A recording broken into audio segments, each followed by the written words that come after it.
Just in, Princess Leonor's royal wedding ceremony live, Copenhagen exclusive. It was a crisp morning in Copenhagen, calm, elegant, almost ordinary.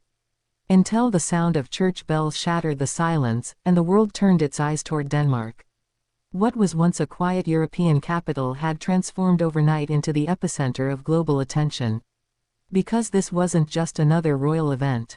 This was the moment Spain's future, and perhaps Europe's, would change forever. Princess Leonor of Spain, the heir to the Spanish throne, had arrived for her royal wedding ceremony. Cameras from every continent locked in. Millions of viewers held their breath. And for a single morning, every headline, every trending post, every whisper revolved around one young woman, Spain's beloved princess, stepping into her destiny. But what made this day extraordinary wasn't just the glittering crowns or the global spotlight. It was what no one expected, the raw emotion, the vulnerability, and the human side of royalty that broke through centuries of protocol. Because beneath the diamonds and the royal duty, there stood a young woman, not just a princess, but a daughter, a lover, a leader in waiting, carrying the weight of two nations on her shoulders. The streets of Copenhagen overflowed with emotion. Spanish flags waved alongside Danish banners. Generations of families lined the route, hoping for just one glimpse. Every balcony, every window, every screen was tuned in. It was more than an event, it was history unfolding in real time. And then, the doors of Amalienborg Palace opened. Leonor emerged. Dressed in a breathtaking ivory gown embroidered with golden threads symbolizing unity between Spain and Denmark, she looked radiant, yet human.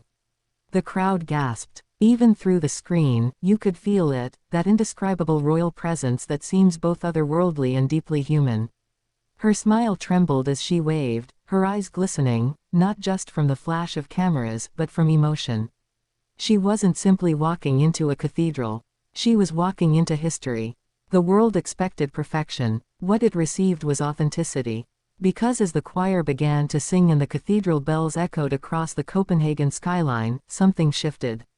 The royal wedding wasn't about titles or crowns anymore. It became a story about connection, between two people, two cultures, and two nations ready to step forward together. King Felipe and Queen Letizia of Spain stood tall, their pride visible even through the carefully measured grace. Letizia's eyes followed her daughter's every step, the same way she once watched her take her first as a toddler. Now, she was watching her take her first as a queen-to-be. Inside the cathedral, the atmosphere was electric yet serene. The architecture, centuries old, seemed to glow in the morning light. Every seat was filled, from royals of Europe to world leaders, from global icons to humble guests who had come from Spain just to witness this day. And at the altar stood Denmark's Prince Christian, poised yet visibly emotional. His eyes found Leonor's the second she entered, and in that glance, the story of two royal houses written centuries apart found a new chapter.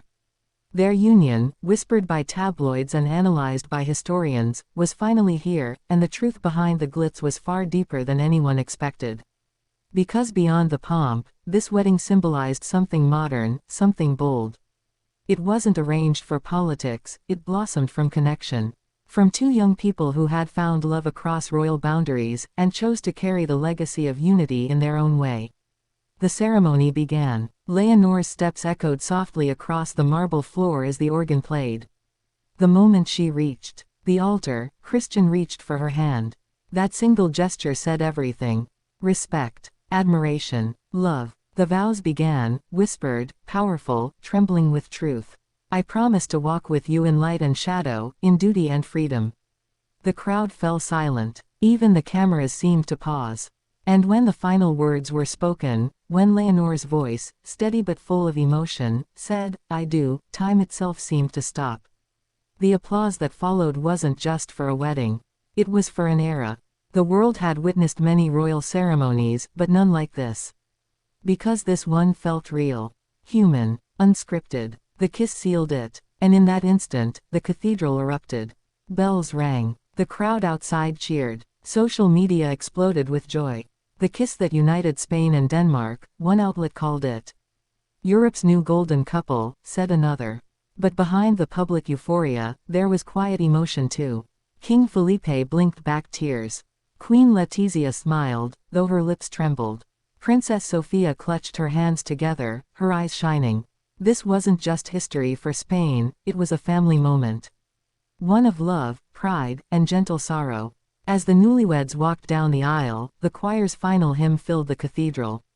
Every note seemed to carry meaning. Every face in the crowd was captivated. And as the doors opened once more, sunlight poured in, as if blessing their new journey. Outside, the royal carriage awaited. Golden, ornate, pulled by white horses, a symbol of continuity and tradition. But inside sat two modern royals who represented change.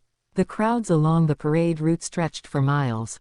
Flags waved. Voices shouted their names. Cameras captured every detail, from Leonor's smile to Christian's quiet awe as he looked out at the sea of people celebrating their love. And through it all, the feeling was clear: this wasn't a moment that divided Europe by country or crown. It was one that brought people together. At the palace balcony, the newlyweds appeared. The roar from below was thunderous. The sound of a million voices cheering for the future, for hope, for unity, for love. Leonor turned toward Christian. Their hands touched once more. She looked down at the crowd, then back at him, and whispered something that made him laugh softly. It was unscripted, unguarded, a glimpse of who they truly were beneath the royal facade. That moment went viral instantly. Because it reminded the world that even amidst all the grandeur, what matters most is connection. Hours later, the reception began. Royal guests dined beneath glittering chandeliers as musicians played softly in the background. The first dance, timeless, elegant, deeply emotional, left the room silent. King Felipe took Leonor's hand next. As they danced, he whispered words only a father could say. "You were born to lead, but never forget to live." Her eyes filled again. And as the night wore on, speeches were made, laughter echoed, and the palace glowed in celebration. But amid the music and luxury, the true story of the day was simple: love had triumphed over tradition, and humanity had found its place within the crown. Across Spain, celebrations erupted. Church bells rang from Madrid to Valencia. People filled plazas waving flags, singing songs of pride and joy. Leonor had not just married, she had united. Even Denmark felt it: the energy, the admiration, the emotion. Two nations, once bound by history, were now linked by heart. And as dawn approached, the royal couple, now husband and wife, waved one final time from the palace balcony. The crowd below didn't disperse. They lingered, unwilling to let go of the magic that had filled the air. Princess Leonor's wedding had become more than an event, it was a moment of unity, of grace, of transformation. Spain had watched its future queen rise with love in her heart. Denmark had embraced her as one of their own. And the world, the entire world, had fallen silent to witness it. Because on that day, in Copenhagen, history didn't just repeat itself. It was rewritten, in gold, in love, and in legacy. Princess Leonor's royal wedding wasn't just about crowns or ceremony. It was about connection, between people, between nations, between hearts. And as the world watched, it understood one thing clearly: this was more than a royal love story. It was the beginning of a new chapter, not just for Spain or Denmark, but for the modern monarchy itself. The legacy of that day will echo for generations. Because some moments aren't just seen, they're felt. And the world felt this one.